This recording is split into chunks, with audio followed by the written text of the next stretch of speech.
Hello everyone. सबसे पहले आप सभी को गणतंत्र दिवस की ढेर सारी शुभकामनाएं। आप सभी को पता है कि आज 26 जनवरी है और आज ही के दिन हम अपने संविधान को पाए थे। मतलब कि हमें हमारे संविधान निर्माताओं ने आज संविधान दिया था।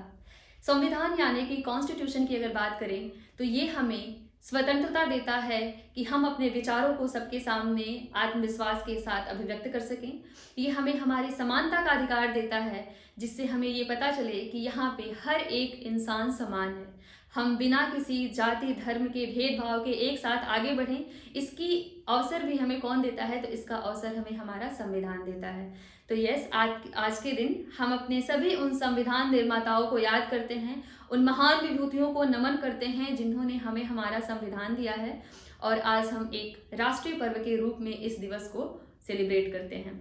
तो प्यारे बच्चों, एक बार और आपको wish you all a very happy Republic day. इस दिवस को अच्छे से सेलिब्रेट करिए, हमारे महान विभूतियों को याद करिए जिन्होंने हमें हमारा कॉन्स्टिट्यूशन यानी कि संविधान दिया है। चलिए, इसी के साथ मैं आपको एक और गुड न्यूज़ सुनाना चाहती हूँ। आप सभी के प्यार और स्नेह से हमारा चैनल मोनेटाइज हो चुका है। तो यस, आप सबका बहुत बहुत धन्यवाद। ऐसे ही अपना प्यार बनाए रखिए चैनल पे। और आप सबके लिए जितनी भी सहायता हो सकती है, जो भी टॉपिक आपको टफ लगता है, जिसे भी समझने में आपको प्रॉब्लम होती है, प्लीज़ उसे कमेंट सेक्शन में बताइए। मेरा पूरा प्रयास रहता है कि मैं उस हर एक टॉपिक को बहुत ही ईजी लैंग्वेज में आपको समझा सकूं।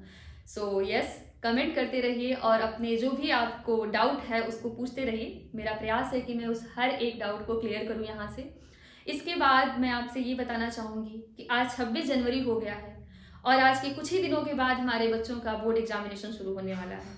तो सबको मुझे पता है कि जो फियर ऑफ फेल्योर होता है, डर होता है एग्जामिनेशन का, सबके अंदर होता है बेटा। चाहे वो टॉपर हो, चाहे वो नॉर्मल इंसान हो, सबको ये डर होता ही है कि एग्जामिनेशन में क्या आएगा। क्योंकि परीक्षा का मतलब ही है पर इच्छा, दूसरे की इच्छा पे हम जा रहे हैं अपना प्रदर्शन करने कि हम कैसा लिखने वाले हैं।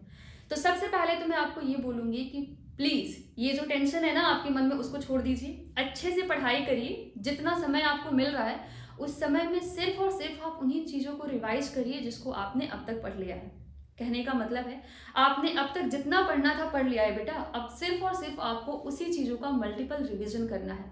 रिवाइज करिए, उसको बार बार दोहराइए। अगर आपको लग रहा है कि हम भूल रहे हैं तो फिर शुरू से उसको देखिए कि क्यों भाई, कैसे हम भूल रहे हैं उस चीज़ को। फिर रिवाइज करिए। छोटे छोटे शॉर्ट नोट बनाइए और उसको अपने पास रखा करिए। अगर आप कहीं बाहर भी जा रहे हैं तो दिमाग में एक बार देख लीजिए कि हाँ, क्या मैंने जो रिएक्शन या न्यूमेरिकल या फिर जो मैंने फॉर्मूला तैयार किया था वो मुझे याद है कि नहीं। हमारे साइंस वाले बच्चे अपने फॉर्मूलेस या फिर रिएक्शंस हैं, फॉर्मूला रिएक्शन और बायोलॉजी के जो डायग्राम्स हैं, प्लीज़ उसकी प्रैक्टिस करते रहिए। और मैथ्स वाले बच्चे भी अपने फॉर्मूला याद करते रहें। बाकी हिंदी और इंग्लिश के लिए आप जो जीवन परिचय होता है, कॉम्प्रिहेंशन होता है, एस्से राइटिंग होता है, एप्लीकेशन होता है, इस पे ध्यान दीजिए।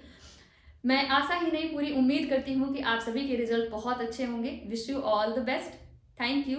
Keep watching. धन्यवाद।